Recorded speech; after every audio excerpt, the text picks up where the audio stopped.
look at the town hall, and then look at the painted windows and the real windows. Regensburg also has a new town hall, which has most of the administration nowadays.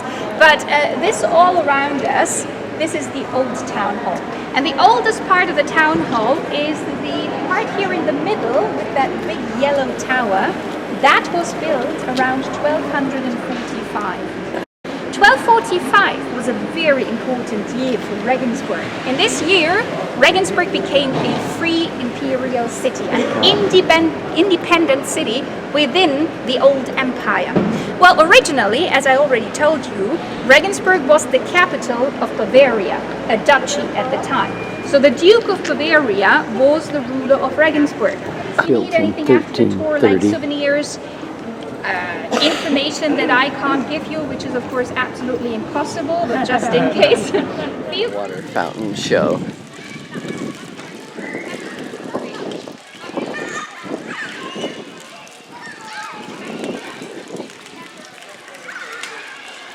And height, H-A-I-D, means open area. An open area without buildings or trees on it. Because up until the 13th century, there were no buildings around here, and the square was used for jousting tournaments.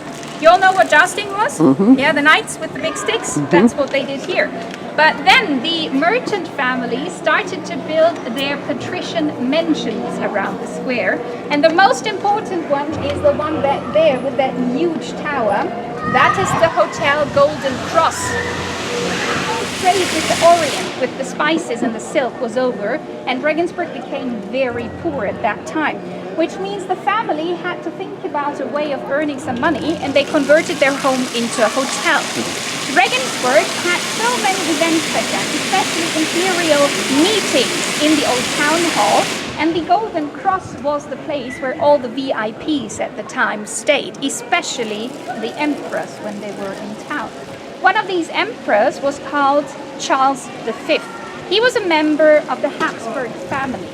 Now you've been to Vienna, I reckon, so you have heard about the Habsburg family and how powerful they were. So the King of Spain, and as a kid he was sent to Spain and raised and educated at the Spanish court. That's why he has the Spanish name. But he was born in Regensburg and lived here for 2 to 3 years, so that is why we have his statue next to the town. He lived in Spain and he became a war hero, so he had sort of a happy ending for his life, right? There's another tower.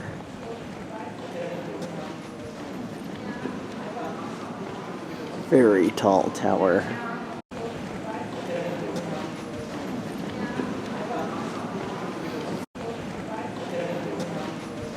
Knickknacks and souvenirs on this little street. These look like high-end souvenirs. Position of the bow on the drindle indicates whether you're single or available. This woman is, I think, unavailable. And there's some lederhosen. It's a hat making shop. 13th to 15th century.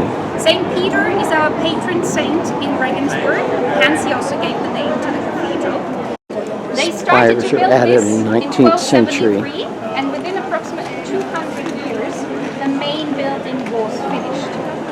But of course, the Gothic style evolved over the time. So if you look to the right-hand side of the building, unfortunately behind the scaffolding, there are windows there that are quite plain. There's not much decoration on top of these windows, and that is early Gothic style, around 1300. But if you look to the left, the windows over there have lots of decoration on top, and that is late Gothic style, around 1500. So you can see how the building itself evolved over the century. But the green bits are sandstone, and stonemasons love sandstone because it's very soft, it's easy to work with, but it also erodes quite easily over time, which means that the stonemasons that work today for the cathedral each year have to take out some of the sandstone and replace it with limestone now. And if you imagine the cathedral without the spires for a second, it looks a bit like Notre Dame in Paris. Yes. Not as grand and beautiful as Notre Dame, I'm not saying that, but just the general structure would remind us a lot more of Notre Dame. So Come around the corner and we're still walking next to the cathedral. the tour, the restaurant is not far from here. Feel free to. We had lunch in this rustic restaurant which offers typical Bavarian food and is also a brewery. They brew the beer in big copper kettles right in the middle of the restaurant. Meat comes from their family-owned butcher shop and all vegetables are homegrown. The food was excellent, as was the service and ambiance. We had free time after lunch, so I visited the cathedral. The stained glass is beautiful. The cathedral was named a World Heritage Site in 2006.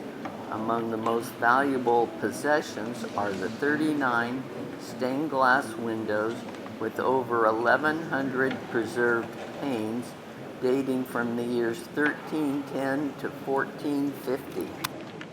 The altar is made of silver and gilded copper and was created over the course of almost 100 years. The work began in 1695 and ended with the creation of the structure that included the tabernacle and vases in 1785.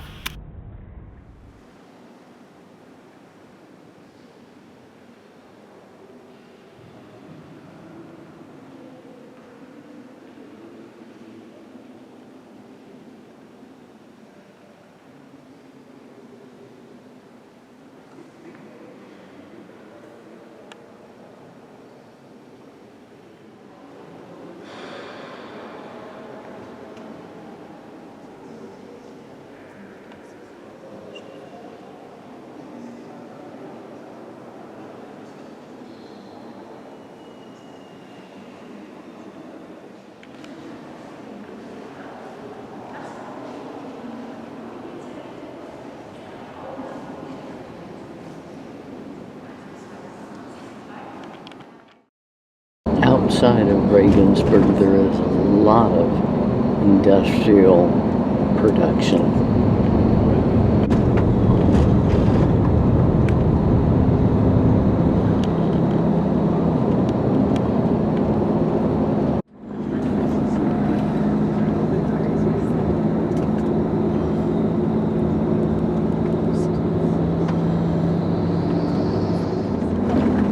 There are a lot of river cruise boats here. For some reason, during the day, our ship had to move and was docked east of town quite a ways. And then the next day, we had to take a bus all the way to Nuremberg because of low water. And when we got to Nuremberg, we got on a different ship.